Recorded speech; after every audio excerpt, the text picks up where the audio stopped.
अगर आपने कभी इस व्यक्ति को इतना ज़्यादा एक पड़ाव दे दिया था अपनी लाइफ में, इतना ज़्यादा मुकाम दे दिया कि ये व्यक्ति ही आपको खुशियाँ दे सकता है या दुख दे सकता है, तो इसके हाथ से ये अधिकार छीन लीजिए, क्योंकि ये इस लायक है ही नहीं। यूनिवर्स आपको कुछ इससे भी बड़ा देना चाहता है, इससे भी बड़ा चमत्कार आपकी लाइफ में करना चाहता है।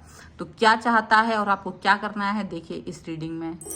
हेलो एवरीवन, डिवाइन टॉर 777 में आप सभी का स्वागत करती हूँ। मैं हूँ निधि। कैसे हैं आप? आई होप आप सभी स्वस्थ होंगे, सुखी होंगे और सुरक्षित होंगे। आज की जो रीडिंग है वो कलेक्टिव जनरल रीडिंग है, टाइमलेस रीडिंग है। टॉपिक आपके पर्सन की करंट फीलिंग्स आपको लेकर के क्या है यहाँ पर हम देखेंगे। आपको रहना है पॉजिटिव, कर देना है वीडियो को लाइक, चैनल को सब्सक्राइब अगर अब तक नहीं किया है तो। चलो देख लेते हैं आपके पर्सन क्या सोच रहे हैं आपके बारे में, और आपकी जो सिचुएशन है उस सिचुएशन में आपकी थॉट प्रोसेस और उनकी प्रोसेस क्या रहेगी। So angels, universe and divine please guide करिए मुझे और बताएं कि क्या चल रहा है, क्या गाइडेंस है, किस तरीके की थॉट प्रोसेस के साथ में आगे बढ़ना है। 3 ऑफ कॉइंस का कार्ड है, यहाँ पर है 9 ऑफ सॉर्ड्स का card, 2 of wands, 5 of coins, knight of wands, 7 of wands का कार्ड है, द सन,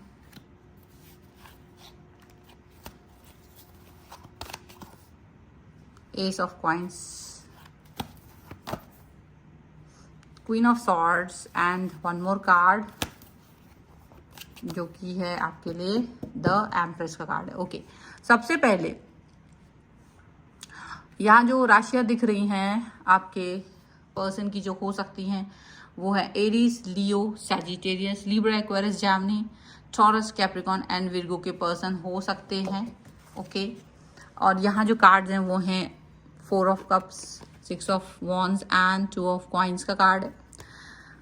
तो सिचुएशन कुछ ऐसी लग रही है जैसे आपके पर्सन की वजह से आपका जो है ना दिमाग दो तरीके से बटा हुआ है, दो सिचुएशंस को लेकर के चल रहा है। वो कुछ समझ ही नहीं पा रहा है कि क्या करना चाहिए, क्या नहीं करना चाहिए। कोई सिचुएशन उनको समझ नहीं आ रही है, कनेक्शन आप उनको समझ नहीं आ रहा है और आपको भी समझ में नहीं आ रहा है कि क्या करना चाहिए। आप इस व्यक्ति के साथ में आगे जाना चाहते हैं, आप बहुत एफर्ट लगा रहे हैं, आपने बहुत प्यार दिया है और आपके प्यार और एफर्ट के बाद भी ये पर्सन तो देखो अपनी लाइफ में हैप्पी है, खुश है, मजबूत है, लेकिन आप दुखी हो। आपको लगता है ये बातों को समझे, अंडरस्टैंड करें कि कितना इम्पोर्टेंट समझते हैं आप इनको, कितना ज़्यादा आप इनके बारे में सोचते हैं। तो ये सारी चीज़ें आप बोलना चाहते हो, बट ये हो रहा है कि ये पर्सन इस चीज़ को नहीं समझ रहे हैं। ये इस तरह से मतलब सोच ही नहीं रहे हैं, ये सोच भी नहीं रहे हैं और आगे बढ़ते चले जा रहे हैं। और ये एक चीज़ ऐसी है कि जो आपको दुखी बना रही है। ये एक ऐसा सिनेरियो है जो आपको कष्ट दे रहा है, ऐसा लग रहा है। अच्छा, यहाँ हो सकता है कि आप यूनिवर्स से जानना चाहते होंगे कि आखिर लाइफ में क्या चल रहा है, आखिर आपको क्या करना चाहिए, क्योंकि आप अपने सारे एफर्ट्स इस व्यक्ति के प्रति लगा चुके हैं। अपने सारे प्यार, सारा कनेक्शन, सारा एकदम से जो एनर्जी है वो आप इस रिलेशन में झोंक चुके हैं। आप ये बात जानते हैं और ये चीज़ आप देख रहे हो कि ये पर्सन थर्ड पार्टी सिचुएशन है। देखो, थर्ड पार्टी इस जरूरी नहीं कि वो कोई पर्सन हो, वो काम भी हो सकता है, वो घर भी हो सकता है, उनकी फैमिली हो सकती है या कोई और हो सकता है, फ्रेंड्स भी हो सकते हैं, और कोई भी चीज़ ऐसी जो आपके से ज़्यादा इम्पोर्टेंट आपको लगती हो। अब आपने फिलहाल ये चीज़ देखी है कि आप इनके लिए जितने भी एफर्ट लगा लो, ये पर्सन उसको उतना मतलब वो नहीं करते, देखते नहीं है, या देख करके वो अप्रिशिएट नहीं करते। वो अप्रिशिएट करने के बाद वो उसको ज़्यादा जितना आप चाहते हो वो नहीं कर रहे होते। आप दुखी हो जाते हो, आप काफ़ी सब कुछ करने के बाद भी यूनिवर्स से यही क्वेश्चन कर रहे हो कि आखिर मेरे साथ ऐसा क्यों हो रहा है।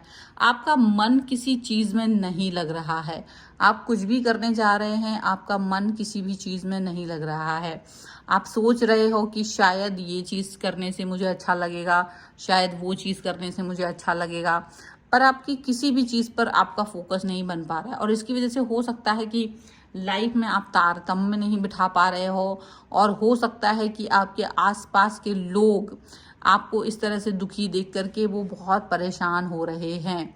आसपास के लोग आपको इस तरह से देख रहे हैं तो उनको दुख हो रहा है। अब वो लोग हैं जो आपका भला चाह रहे थे, जो आपके बारे में सोच रहे थे, अच्छाई चाह रहे थे, ये वो लोग हैं। और वो जब देखते हैं कि आप दुखी हो, आप परेशान हो, आप अच्छे से नहीं रह पा रहे हो, तो डेफिनेटली उनको ये चीज़ अच्छी नहीं लगती है। उनको ये लगता है कि आप के साथ जो उनका कनेक्शन है वो गहरा नहीं हो पाया है, इसकी वजह से आप डिस्टर्ब फील कर रहे हो। मे बी आपके फ्रेंड्स हो सकते हैं, फैमिली हो सकती है, लेकिन आप इस व्यक्ति की वजह से परेशान हो, ऐसी बात है। आपका मन ही नहीं लगता, आप ड्यूअल थॉट में, आप कुछ भी काम करने जा रहे हो, आपका मन नहीं लग रहा है, आप दो तरीके की थॉट्स में हो। अब यूनिवर्स आपसे क्या बोल रहा है? यूनिवर्स आपसे ये कह रहा है कि देखो, अगर ऐसा कोई भी व्यक्ति है जिसके साथ आपने एफर्ट्स लगा चुके हैं, जब भी आप किसी ऐसे व्यक्ति के साथ अपने एफर्ट्स लगा रहे हो, एनर्जी दे रहे हो, जहां आपको अपनी एनर्जी ड्रेन महसूस हो रही है, आपको लग रहा है कि आप लेफ्ट आउट फील कर रहे हो, आपको कॉर्नर फील कराया जा रहा है, आपको ये फील हो रहा है कि आपका सारा अस्तित्व जीरो हो चुका है। अगर आपको ऐसी कोई भी सिचुएशन लग रही है, अगर आपको ऐसा कुछ भी लग रहा है, इसका मतलब ये है कि शायद आपने अपनी तरफ से सारे एफर्ट्स तो दे दिए हैं, पर अब आप उम्मीद करते हो कि ये मुझे कुछ चीज़ रिटर्न में दे, लेकिन वो पर्सन रिटर्न में कोई चीज़ दे नहीं रहे हैं, वो अपनी लाइफ में हैप्पी हैं। तो इसको देख के कि आपका दिमाग और ख़राब होता है। तो अगर इतनी करोड़ों की आबादी में एक व्यक्ति आपका महत्व नहीं समझ रहा है, एक व्यक्ति आपको कॉर्नर या लेफ्ट आउट फील करा रहा है, तो सीधी सी बात है कि आपको ये सोचना पड़ेगा कि क्या किसी एक व्यक्ति के अस्तित्व की वजह से आप अपने अस्तित्व को खतरे में डालेंगे? आप अपनी लाइफ में शून्यता लेकर आएंगे? क्या आप अपने आप को इतना जीरो और असहाय महसूस करवा सकते हैं because of that one person, कि क्योंकि वो एक पर्सन आपकी तरफ नहीं देख रहा है तो आप अपने आप को इतना बुरा फील करा देंगे? तो क्या ये सच में इतना ज़रूरी है? क्या ये सच में इतनी इम्पॉर्टेंट चीज़ है? क्या ये सच में इतना महत्वपूर्ण व्यक्ति है, या आपने इसको इतना महत्वपूर्ण बना दिया है? तो सीधी सी बात है कि आपने इस व्यक्ति को इतना महत्वपूर्ण बना दिया है, इसीलिए इस व्यक्ति को आप ये फील करते हो कि यार ये व्यक्ति मुझे रिकॉग्नाइज करे, मेरे को ये ऐसा बोले, मुझे मनाए, मुझे प्यार दिखाए, और ये सब कुछ आप बहुत सारे एफर्ट्स करने के बाद भी जब आपको रिफ्लेक्शन में, जब आपको रिटर्न में शून्य मिलता है और आप दुखी होते हैं, आप एक ओवर थिंकिंग वाली सिचुएशन में पहुंच जाते हैं, तो यूनिवर्स आपसे कहता है कि आपको एक बाउंड्री सेट कर लेनी चाहिए। यूनिवर्स आपसे कहता है कि राइट नाउ स्टॉप दिस। अपने चारों तरफ वो बाउंड्री क्रिएट करो जिससे कि ये पर्सन आपको वो दुख ना दे सके, वो शून्यता ना दे सके, वो खालीपन ना दे सके जो आपको महसूस हो रही है इस समय पर। ठीक है, आप इस व्यक्ति के ना होने से अपनी लाइफ में, आपके इर्द गिर्द हजारों लोग हैं, करोड़ों लोग हैं, और उसके बाद भी आप एक व्यक्ति के पीछे शून्य फील कर रहे हो। कोई ज़रूरत नहीं है, आपको शायद रुक जाना चाहिए, अपने मन को एक बाउंड्री में बांध लेने की ज़रूरत है, ताकि आप एक फ्रेश फील कर सको, एक न्यू स्टार्ट, न्यू बिगनिंग कर सको, एक पॉजिटिविटी ला सको अपनी लाइफ में। क्योंकि कोई अन्य व्यक्ति कोई नहीं होता है आपको शून्य फील कराने वाला। वो शून्य नहीं, वो सूरज बन जाएगा तुम्हारी लाइफ का। वो लाइफ में आप अपने आप को पॉजिटिविटी की तरफ ले जाएंगे। जैसे ही आप इस व्यक्ति से डिस्टेंस में जाओगे तो आपके लिए सब कुछ अच्छा हो जाएगा। ये व्यक्ति अगर आपके पीछे नहीं आ रहा है, ये अगर व्यक्ति आपके एफर्ट्स नहीं देख रहा है, तो रोने की बात नहीं है, ये एक्सपीरियंस की बात है। शायद ये एक्सपीरियंस है, शायद ये लर्निंग है। ईश्वर तो आपको शायद इससे बेहतर कुछ देना चाहता है। तो लर्निंग जब हो रही है तो रोना जैसा कुछ करने की जरूरत ही नहीं है। आप इस व्यक्ति से एक डिस्टेंस मेंटेन कर सकते हैं, आप इस व्यक्ति से दूरी मेंटेन कर सकते हैं, ताकि आप एक न्यू स्टार्ट, न्यू बिगनिंग कर सकें। और यूनिवर्स आपको जो नया चीज़ देना चाहते हैं, जो न्यू स्टार्ट देना चाहते हैं, वो दे सकें। क्योंकि आप एक व्यक्ति की वजह से अपने आप को इतना दुखी बना रहे हैं जिसकी कोई आवश्यकता नहीं है। यूनिवर्स कुछ अलग ही करना चाहता है आपके साथ, केवल चाहता है कि आप रियलाइज करें और बाहर निकलें इस सिचुएशन से। यूनिवर्स चाहते हैं कि आप अपने आप को मोटिवेट करें, आप पॉजिटिव रहें। कोई एक व्यक्ति आपकी लाइफ के चीज़ों को, पन्नों को नहीं लिख सकता, उसको इतना अधिकार मत दीजिए। क्योंकि अगर आपने किसी को इतने अधिकार दे दिए कि तुमको अधिकार है मेरी लाइफ के हर पन्ने को लिखने का, तो डेफिनेटली इसको छीन लेना ही सबसे बेहतर है। राइट नाउ अपने लाइफ के पन्ने खुद लिखो। इस व्यक्ति से ये अधिकार छीन लो जो तुम्हारी भावनाओं को नहीं समझ रहा है।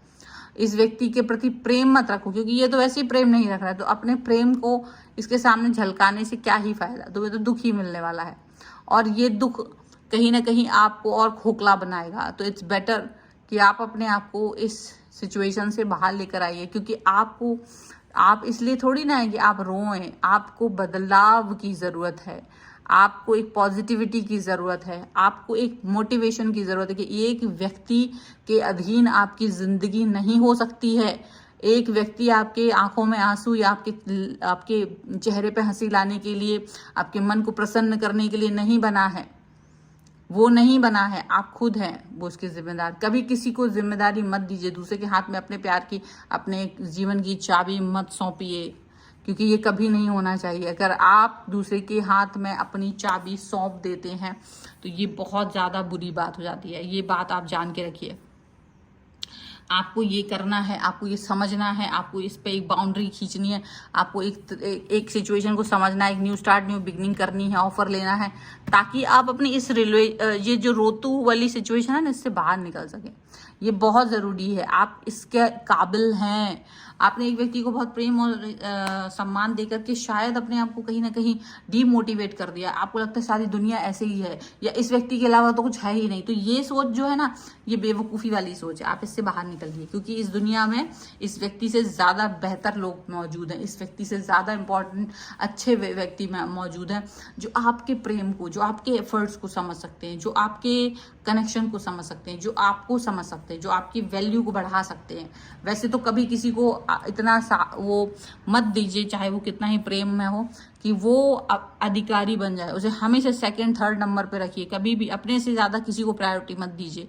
सबसे पहली प्रायोरिटी आप अपने आप को दीजिए, दूसरे तीसरे नंबर पर ही किसी और व्यक्ति को दीजिए। बिल्कुल भी ये बात याद रखिएगा आप, ठीक है। सो ये है फिलहाल की रीडिंग। अगर आप इस पे क्लेम करना चाहते हैं, वीडियो लाइक कर दीजिए, चैनल सब्सक्राइब कर लीजिए एंड लिख दीजिए चाबी 1111, ताकि आप इस पे अच्छे से क्लेम कर सकें। पर्सनल रीडिंग चाहते हैं, व्हाट्सएप नंबर आपकी स्क्रीन पर है। रीडिंग स्टार्ट होती है 199 रुपीज़ ऑनवर्ड्स। मिनी रीडिंग से लेके डिटेल रीडिंग तक करवा सकते हैं।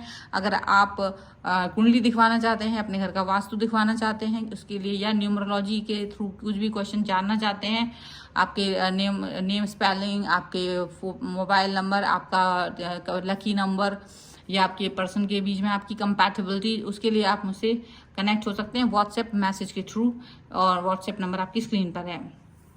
इसके अलावा आप मुझे इंस्टाग्राम और मेरी दूसरे चैनल्स पर फॉलो कर सकते हैं। सभी का लिंक आपको डिस्क्रिप्शन बॉक्स में मिल जाएगा। मिलते हैं एक नई रीडिंग के साथ जल्द ही। तब तक देखते रहिए divine tarot 777। Thank you for watching. Bye.